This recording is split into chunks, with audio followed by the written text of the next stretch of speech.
नमस्कार जय जगन्नाथ दर्शक बंधु एसपी एस्ट्रोलॉजी ओडिशा चैनल प्रसारित मासिक राशिफल कार्यक्रम को आपण मानक स्वागत।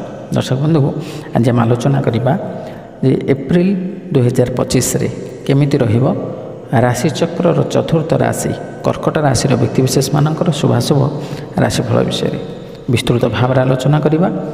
किंतु ता पूर्व आपण मानक एक अनुरोध, जदि आपण माने हम चैनल को प्रथम थर आसी था तो वीडियोटी को लाइक करूँ, शेयर करूँ और चैनल को सब्सक्राइब करी पाखे बेल आइकन को प्रेस करूँ। तो दर्शक बंधु चलते आरंभ करवा आज आलोचना चक्र जे एप्रिल मासरे कर्कट राशि शुभाशुभ भाग्यफल।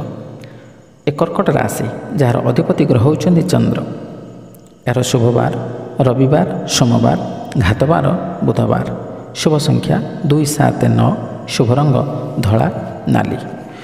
दर्शक बंधु ए कर्कट राशि पाई कौन रहिबो एप्रिल मासर गोचरीय ग्रह स्थिति।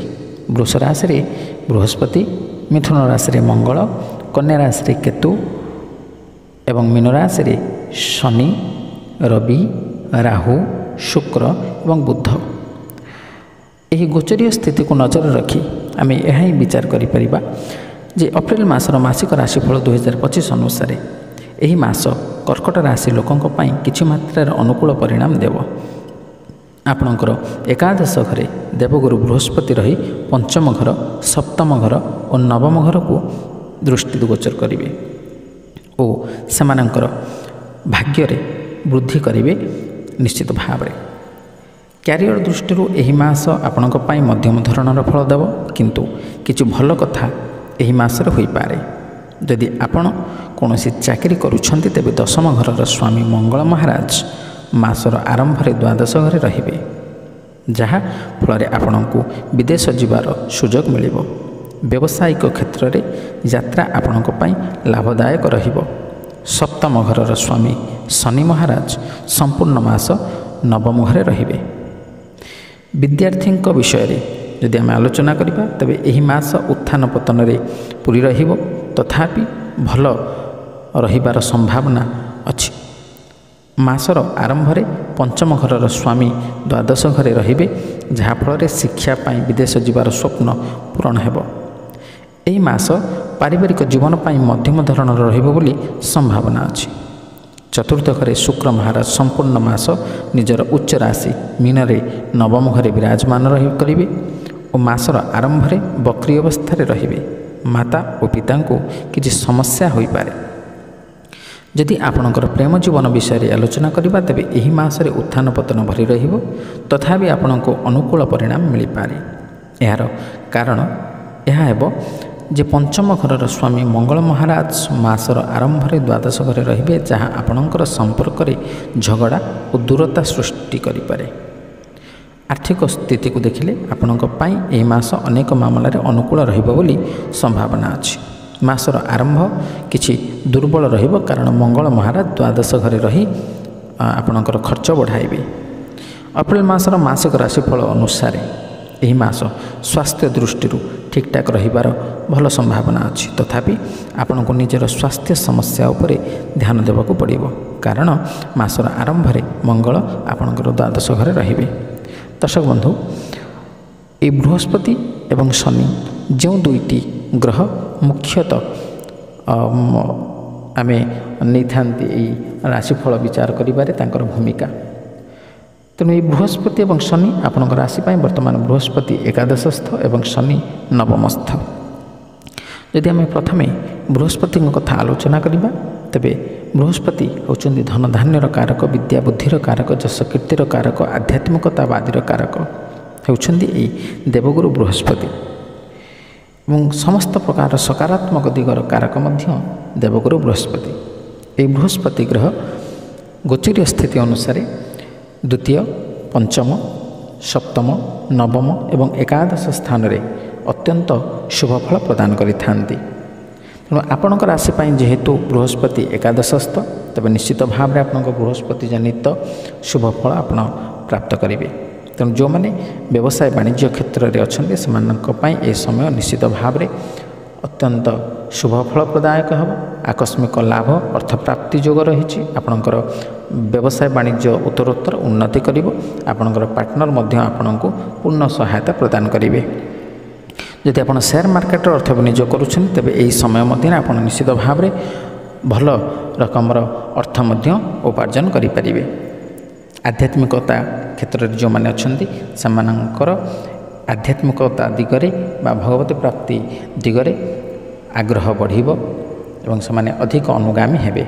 विद्यार्थी माने अध्ययन क्षेत्र में अत्यंत शुभफल प्राप्त करेंगे। पाठपढ़ारे आग्रह बढ़िबो जेकोसी शास्त्र को अध्ययन करने को चाहूबे से सफल हेबे एवं जेकोसी परीक्षा बा इंटरव्यू से देवाई जाऊे से बृहस्पति शुभ दृष्टि से प्राप्त करेंगे। एवं शारीरिक दृष्टि शारीरिक मानसिक क्षेत्र निश्चित भाव में आप शांति प्राप्त करेंगे। एवं विशेष कथा हूँ एकादश बृहस्पति आपणकर समस्त प्रकार इच्छा को पूरण करिथाए मनस्कामना को पूरण करिथाए।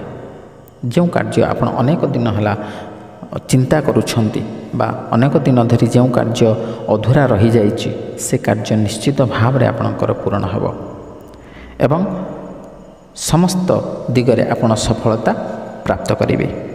जो मनोवांछा रही आपड़ जो सफलता हासिल करें दीर्घ दिन चेष्टा प्रचेष्टा फल यही समय आसी निश्चित भाव में से आपड़ सफलता हासिल करेंगे। एवं द्वितीय जदि आम शनि कथा आलोचना करवा तेज शनि होती सत्यर देवता न्यायर देवता कर्म कारक ग्रह। तेणु शनि आपणकर राशि नवमस्थ तेणु नवम शनि आपणों शुभ ना अशुभ। ए शनि गोचरीय स्थिति अनुसार तृतीय षष्ठ दशम एवं एकादश स्थान में शुभफल प्रदान करिथांती।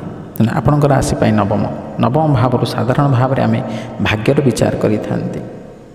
तेणु शनि जेहेतु आपणकर भाग्य घरे अधिष्ठान करुछंती एवं ए शनि सहित आउ जो चारोटी ग्रह मिसी जो पंचग्रही योग सृष्टि करुछंती एवं शनि अधिष्ठान करुछंती बृहस्पतिंकर घरे एवं बृहस्पति एवं शनि परस्पर ना शत्रु ना मित्र समभावापन्न। तेणु यही क्षेत्र यही दृष्टि आम जदि विचार करवा तेबे शनि जेते मात्रा अशुभ फल आपन को प्रदान करने कथा से अशुभ फल प्रदान करेंगे नहीं। तेणु शनि निश्चित भाव में आपन को अशुभ नहेले भी शुभ फल प्रदान न करी सामान्य मध्यम धरणर फल आपन को प्रदान करेंगे। तेणु शनिंकर स्थिति ये मार्च 29 रु परिवर्तन होइछि सामान्य रूप से। तेणु शनि जनित कौनसी समस्या आपन विशेष भाव में प्राप्त करें ना। तेणु तथापि जो आम शनिंकर रही प्रतिकार आम करवा। तेणु जो शुभ और अशुभ फल विषय आम आलोचना कले से अशुभ फल को परित्याग कर शुभ फल प्राप्त करने निमंते आपण ये प्रतिकार गुड़िक आपणेबे जमतीकि आपण माता भुवनेश्वरी देवी को सामान्य पूजा अर्चना कर पारती दर्शन करेंगे शिव को दर्शन करेंगे एवं शनिकर कोपदृष्टि रक्षा पाइबापी आप हनुमान चालीसा नीति पाठ करूँ प्रतिदिन स्नान करने कि सुंदराकांड पाठ करूँ कि हनुमान दर्शन करूँ मंगलवार एवं शनिवार दिन कि आपण चंद्र महाराजकर बीज मंत्र को मध्य जप करें। ओम सोम सोमाय नमः। दर्शक बंधु आशा करें भिडियो भल लगी जब भल लगी भिडियो को लाइक करूँ शेयर करूँ और आपंकर सुचिंतित मतामत देवाक जमाई भूलुनि। आज विदाय दिंतु। रही नमस्कार। जय जगन्नाथ।